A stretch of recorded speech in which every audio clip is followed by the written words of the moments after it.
Jadi di sini kami sudah berada di Museum Purbakala Bumi Ayu yang berlokasi tentunya di Bumi Ayu.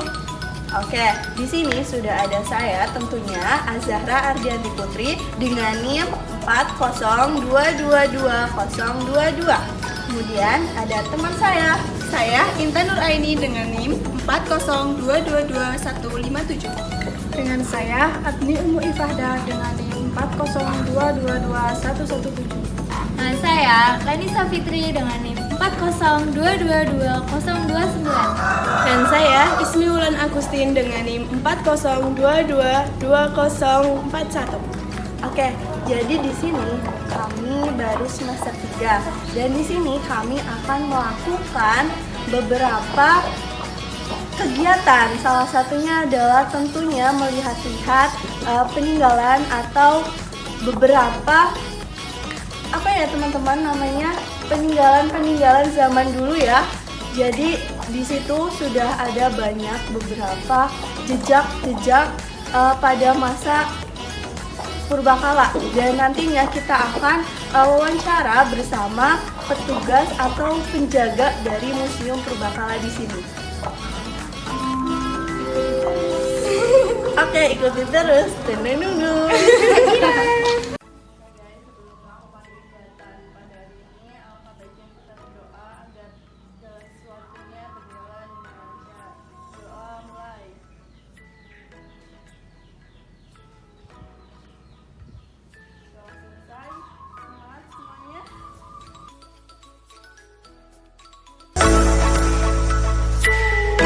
Museum Purbakala Bumi Ayu terletak di Perumahan Bumi Sari Ayu, Jalan Kiai Haji Ahmad Dahlan, Desa Kaliarang, Kecamatan Bumi Ayu, Kabupaten Brebes, Jawa Tengah.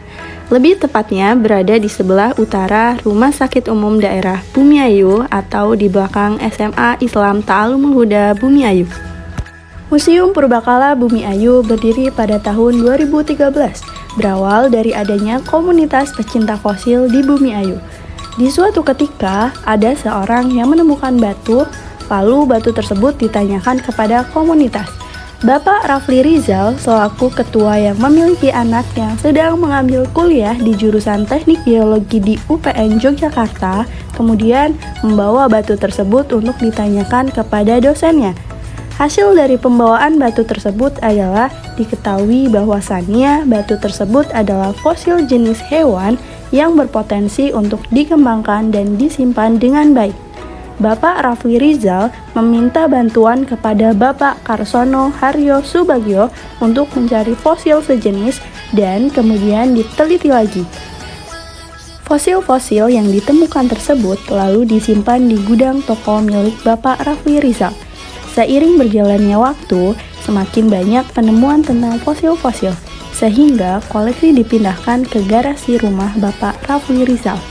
Semakin lama, situs Bumi Ayu akhirnya mengambil langkah untuk melakukan penelitian. Kemudian di tahun 2015 diadakan pameran yang mengundang peneliti dari Balai Arkeologi Yogyakarta. Tim tersebut mengambil kesimpulan bahwa situs Bumi Ayu layak untuk diteliti dan dikembangkan.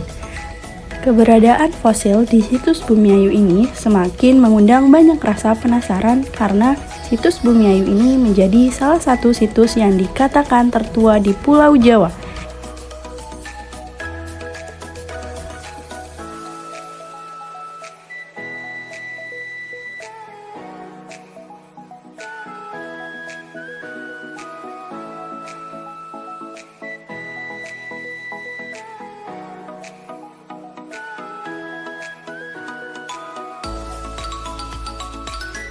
Museum Purbakala Bumi Ayu memiliki berbagai jenis fosil, mulai dari fosil babi atau shoes yang ditemukan berupa bagian kaki, mulut, dan lainnya.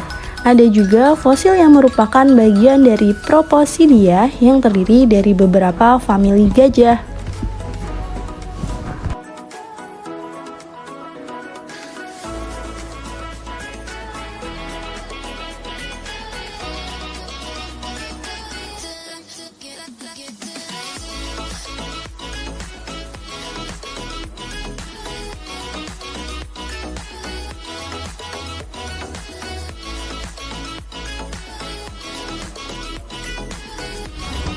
Fosil gajah yang ditemukan di situs Bumiayu ini merupakan fosil gajah zaman dahulu yang hanya ditemukan di Bumiayu.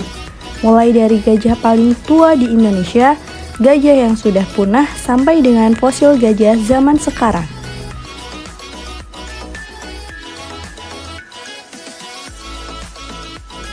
Di situs ini ditemukan juga fosil berupa hewan pemangsa air, yaitu buaya.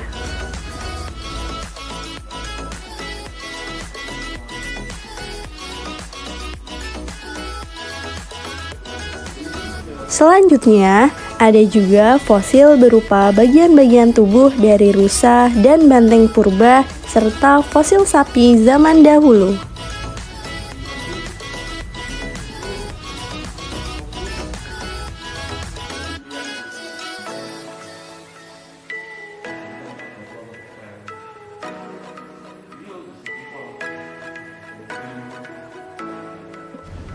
Museum Purbakala ini juga menyimpan fosil binatang laut seperti moluska, bukur, kerang, dan lain-lain, yang membuktikan bahwasannya Bumiayu dulunya adalah lautan loh. Yang menjadi tujuan mata pengunjung pada saat masuk adalah replika manusia purba yang disebut Homer.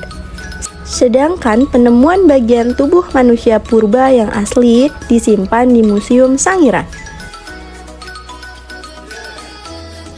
Dengan banyaknya peninggalan fosil, para pelestari menjaga fosil dengan selalu membersihkan dan memastikan keamanan penyimpanan fosil di situs ini.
Museum Purbakala Bumiayu sebagai suatu situs peninggalan sejarah yang menyimpan banyak fosil. Tentunya memiliki berbagai tantangan ataupun ancaman yang akan dihadapi. Berikut analisis SWOT yang berkaitan dengan museum. Yang pertama ada kekuatan. Museum Purbakala ini satu-satunya museum purbakala di Bumiayu yang memiliki koleksi manusia purba tertua di Jawa. Yang kedua, kelemahan. Museum ini kurang mendapat pendanaan dari pemerintah dan kondisi museum yang kurang luas. Yang ketiga, peluang. Museum ini jika dikembangkan bisa menjadi museum yang lebih besar dan bisa menjadi kiblat museum internasional karena Museum Purbakala ini sudah dikenal dan dikunjungi oleh 11 negara besar, salah satunya Uni Eropa. Wah. Yang keempat, ancaman. Jika museum ini tidak memiliki surat hak milik, maka museum ini akan terancam mengalami penggusuran. Kemudian, ancaman selanjutnya adalah kurangnya pendanaan yang dapat menghambat berjalannya pengelolaan museum karena selama ini hanya mengandalkan swadaya para pelestari. Minat lapangan. Museum ini lebih diminati anak sekolah dan mahasiswa untuk melakukan observasi dan pembelajaran yang berkaitan dengan sejarah. Sedangkan untuk minat terhadap fosil-fosil dan benda-benda bersejarah lebih condong kepada usia dewasa yang didominasi oleh laki-laki. Kemudian, untuk minat pada anak-anak hanya sebatas penasaran dan ikut-ikut orang yang lebih dewasa yang mengajak mereka. dalam aspek pendidikan terbagi menjadi 3, yaitu kognitif, afektif, dan psikomotorik. Mari kita bahas satu persatu. Yang pertama, di ranah kognitif. Museum ini dapat memberikan pemahaman baru mengenai benda-benda bersejarah yang menunjukkan adanya kehidupan di zaman dahulu kepada pengunjung. Yang kedua, di ranah afektif. Adanya peninggalan dan fosil-fosil di museum ini dapat memunculkan reaksi dari pengunjung, mulai dari rasa penasaran dan rasa keingintahuan lebih mengenai fosil-fosil tersebut. Yang ketiga, psikomotorik. Museum ini memiliki kegiatan berupa susur sungai yang dapat mengajak partisipasi langsung dari masyarakat, anak sekolah, mahasiswa, dan lain sebagainya yang ingin ikut untuk mengeksplor daerah Bumiayu untuk mencari fosil-fosil yang mungkin masih bisa ditemukan. Yang keempat, aspek budaya. Pada aspek budaya, mencakup kebiasaan masyarakat yang tinggal di dekat dengan area Museum Purbakala. Kebiasaan masyarakat yang tinggal dekat dengan Museum Purbakala ini cenderung lebih acuh. Nah, hal ini dapat mencerminkan kurangnya apresiasi terhadap warisan budaya, sehingga peran sosialisasi dan pendidikan mengenai nilai sejarah perlu ditingkatkan.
Baik, itu saja hasil observasi dan juga wawancara terkait Museum Purbakala yang ada di Bumiayu.